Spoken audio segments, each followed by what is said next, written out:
how you can start the boat from inside the boat? It's kind of a mission of mercy today.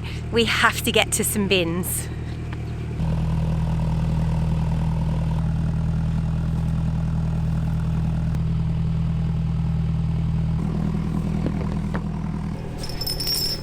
Stinging nettle.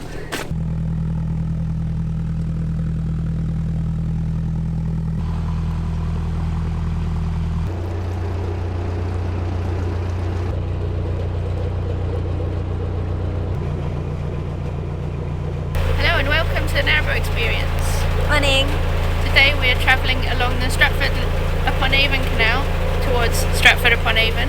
We're just about to go through the Wilmcote locks. The Wilmcote locks are literally all we're doing today. We are on a mission to get water and bins. Yeah. There are 11 locks in total today, and So we'll do half each. yeah, and it would be an ideal time for us to dust the bikes down, Yep. get them out, and travel up and down the locks with ease.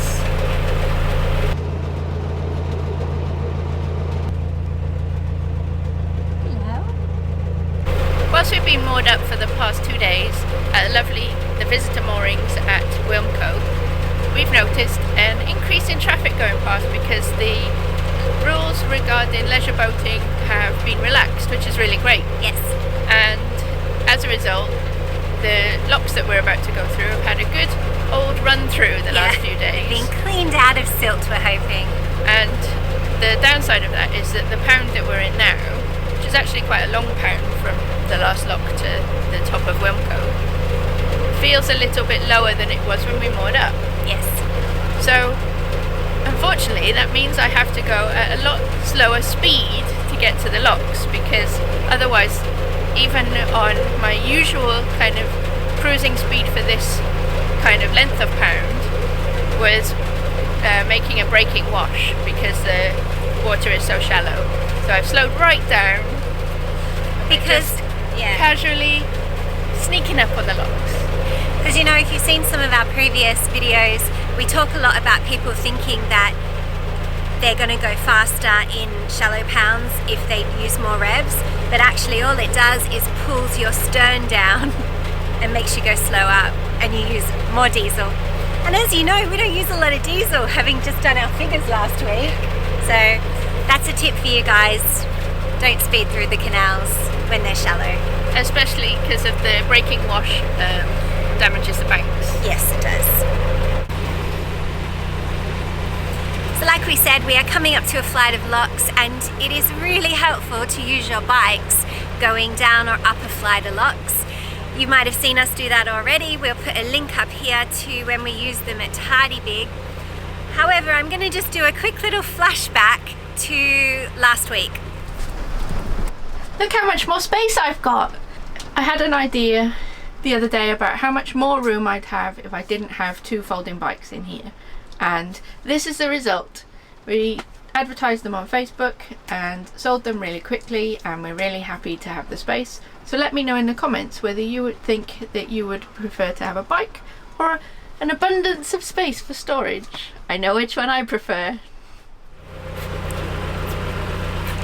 So as you can see, we do not have the bikes anymore. They were great little bikes. If anybody is looking for a manual folding bike, then we've had no issues with them in the time that we use them. We found that they take up a lot of space for us because we are running a business, so space is at a premium as opposed to maybe liveaboards who aren't carrying a lot of stock. We never put them on the roof, we never carried them in the bow. They were always inside, so they were in really good condition, and we felt really confident selling them on.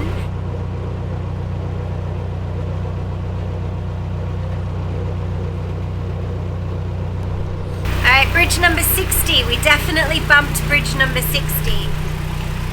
Last time we bumped, Kath blamed it on some sort of extra concrete that was around the side of the bridge. And this time what she said was that it was an optical illusion. The brickwork was on an angle, and the way that the sun was reflecting into my glasses, I just judged it badly.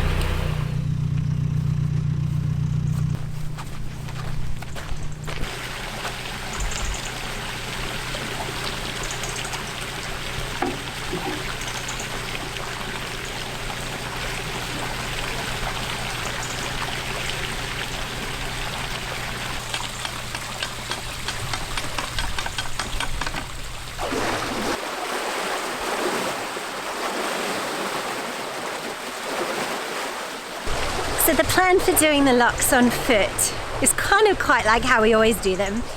Kath's going to come in and do lock number 1 herself.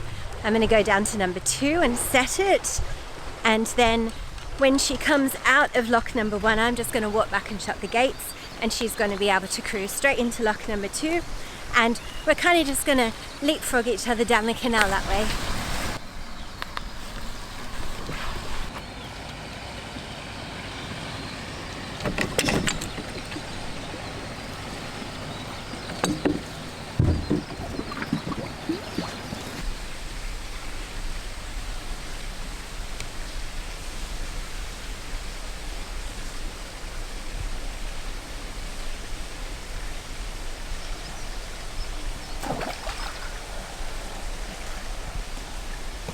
I hope that makes sense. I've gone down to the second lock.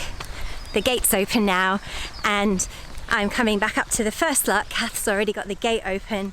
She's bringing the boat in, but to save her using the ladders, I'm going to come back and empty this one for her.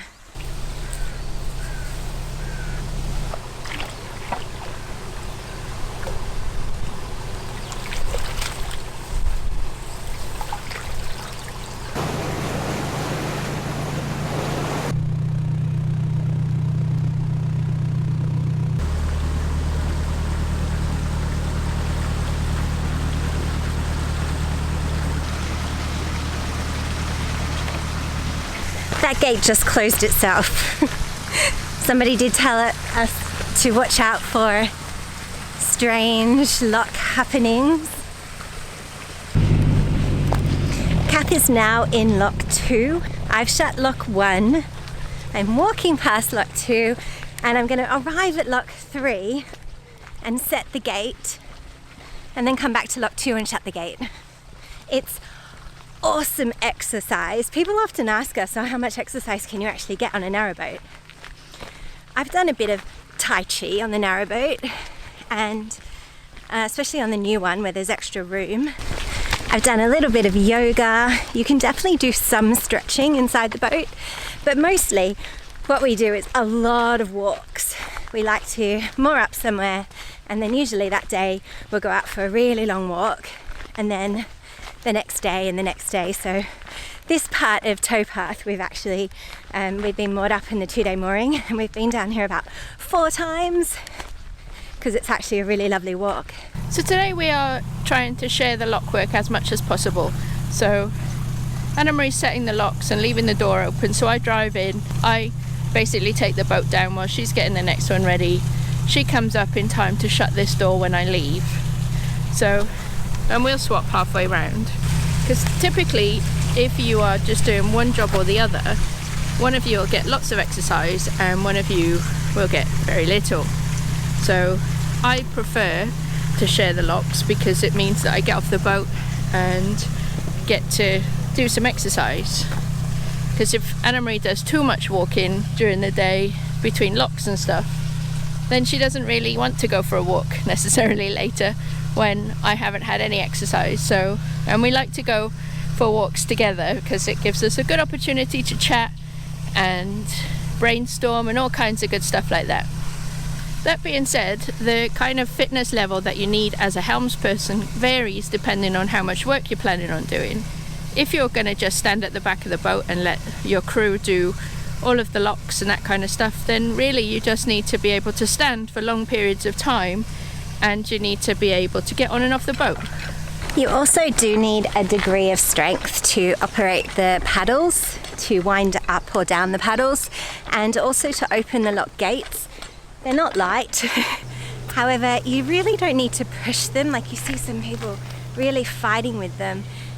They kind of just open gently, and then you're just gently coaxing lots of water about. But you still need a degree of strength.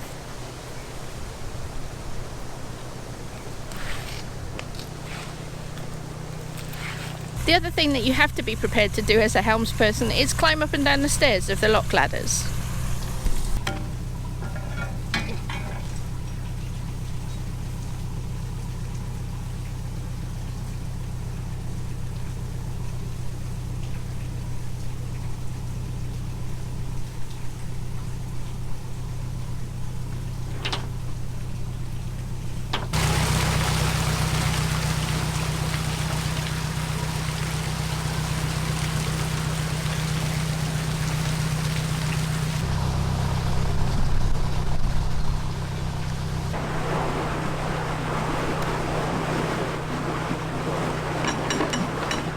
There's definitely a degree of fitness needed if you are the crew person and you have decided to walk from lock to lock. As you know, Joe from Minimalist and George, they both do that. And I know that this flight of locks is 10,000 steps because I've done it several times. So I know that it's going to be fine and everything. I would imagine if you're thinking about getting a narrowboat, you have to start with a 10,000 step a day minimum.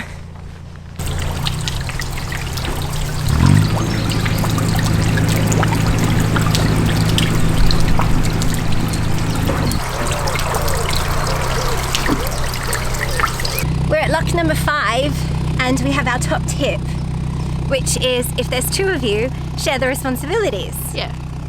The way that we've been doing the locks today, it's a toss-up between climbing on and off the boat versus walking miles and miles and miles. Yeah, so they're different skills. You need different strengths for each. Yeah. Kath's been doing all the climbing, so she needs a little break from that.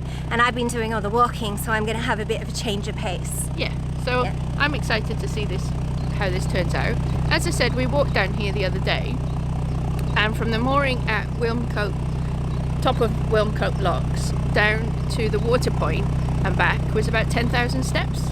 So I'm going to be really interested to share with you guys at the end how many steps we've both done and how we split the work. Yeah, definitely.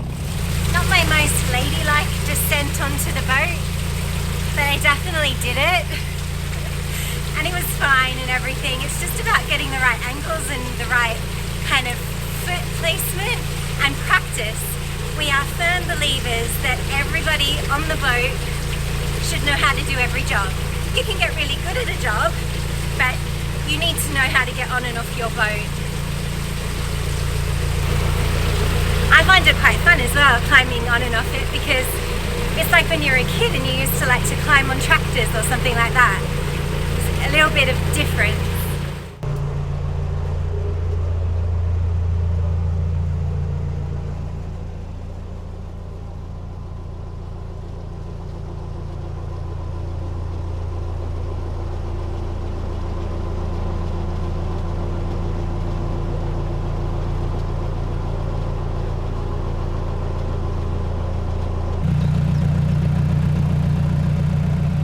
I'm not going to pretend that it's just Kath that's excited to see the volunteers. I'm definitely happy that I did one. Another way that you can conserve your energy is you can actually ring up or tweet CRT and ask them if a flight of locks is manned or volunteered, and then you can coordinate your times to do that. Especially if you're single-handed, I think volunteers are so awesome.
were some of the easiest locks we've ever done. Definitely the easiest flight of locks we've ever done. Big thanks again to the volunteers that helped us out.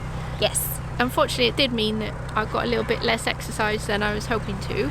So I've only done about 3,000 steps, and Anna-Marie's done the same. So, so yes, we're 7,000 down for today. yeah. It did make us wonder though, do you think, comment below, it's easier being the helmsperson or the crew? Because we always think that's a really interesting debate. Yeah, we have our opinions, and we just want to know what yours are. Yeah. So do let us know in the comments below. If you haven't subscribed already, please do so now, because you don't want to miss out on our journey onto the Avon River. I'm already researching. I've watched CC, I've watched The Minimalist. It's been raining on and off for the last few days, so we will be checking the water levels. Definitely. We have a rule that we're not going to travel on orange or red, Yeah. so it won't be nail-biting stuff. No, but it will be lovely, and we Yes. really want to share that with you guys. So make sure you're subscribed, hit the bell as well, because it will notify you when we release. Yeah. We've really been enjoying walking the canals. We Yes. do a lot of walking. Kath in particular has a Fitbit, Anna-Marie has one too.